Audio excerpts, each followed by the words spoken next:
For years, the whole idea of a robotaxi felt like something straight out of a sci-fi movie, right? Well, that future is officially here, and it's happening on city streets as we speak. So today, we're going to break down this great robotaxi race. Who are the big players, what are their game plans, and who's actually winning as this tech goes from a cool experiment to our everyday reality. And look, that's not some far-off prediction. That's a description of what's happening right now.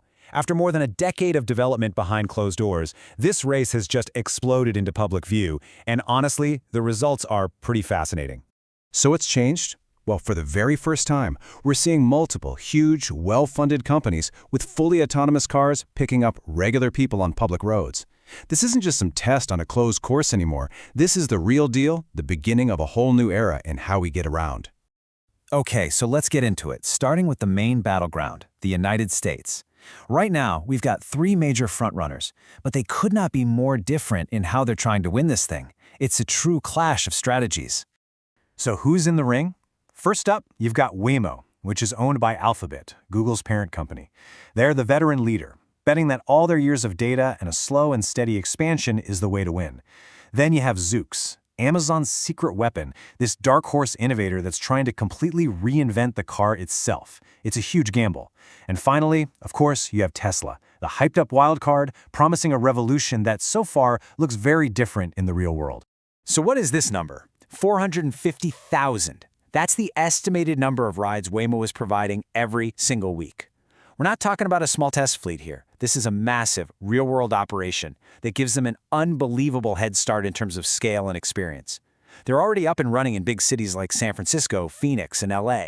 And they're even teaming up with Uber in places like Austin and Atlanta. Okay, now let's switch gears and talk about Zoox, because they are doing something completely different. While Waymo is modifying existing cars, Zoox basically started with a blank sheet of paper. They built a vehicle from scratch with no steering wheel, no pedals, and seats that face each other. People call it the Toaster, and it's designed from the ground up to be a shared autonomous shuttle. The bet is that a purpose-built vehicle will end up being way cheaper and more efficient than just retrofitting a normal car. And they're already giving people rides in Las Vegas and San Francisco. And then there's Tesla. You know the promise, right? A fleet of totally self-driving robo-taxis changing the world. But the reality in 2025, well, it's more like a demo. Their service actually requires a human safety supervisor to be in the passenger seat. It only works in certain areas when the weather is good, and it had what's been called a rocky start, with 7 collisions reported not long after it launched in Austin. So why are these experiences so different? It really boils down to a fundamental disagreement on the technology itself. Waymo and Zoox use a whole suite of sensors: LiDAR, radar, and cameras.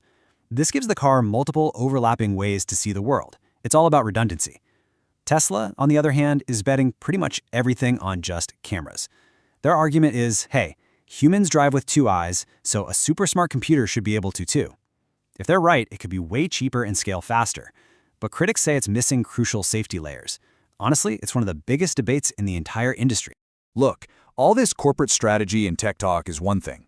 But what really matters is, what's it actually like for you, the passenger, to get into one of these things?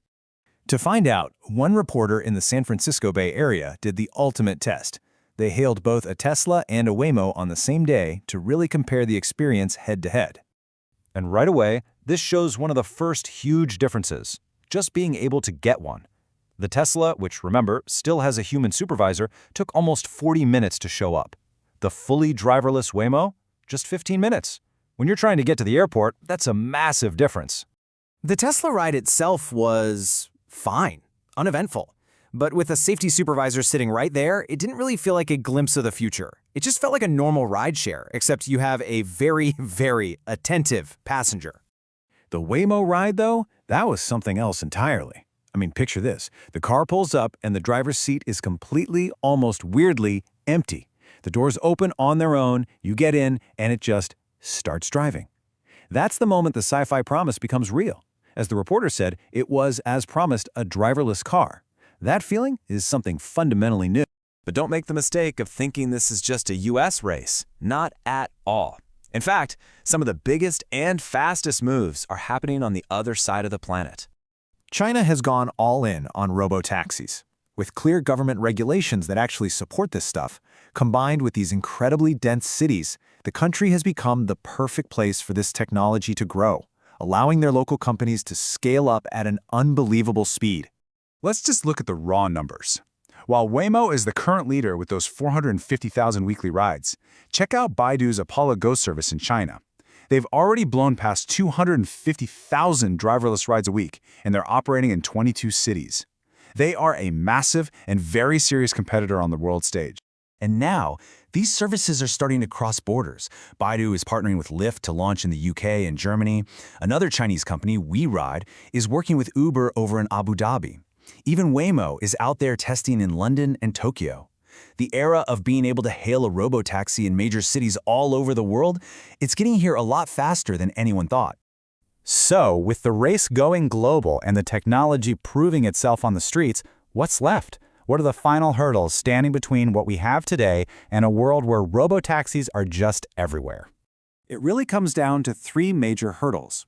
First, there's the whole issue of trust. People need to feel genuinely safe getting into a car with nobody at the wheel. Second, there's the huge societal question, what happens to the millions of people who currently drive for a living? And finally, the big one, the business model. Can these companies actually make money doing this at a global scale? Which brings us to the final question. We've seen the players, the tech, and the breakneck speed of all this. But the ultimate question is still being answered on our streets every single day. Will this incredible technology truly become our new normal and fundamentally change how we move, how we live, and how we work? The race is on, and the finish line is a future that none of us have ever experienced.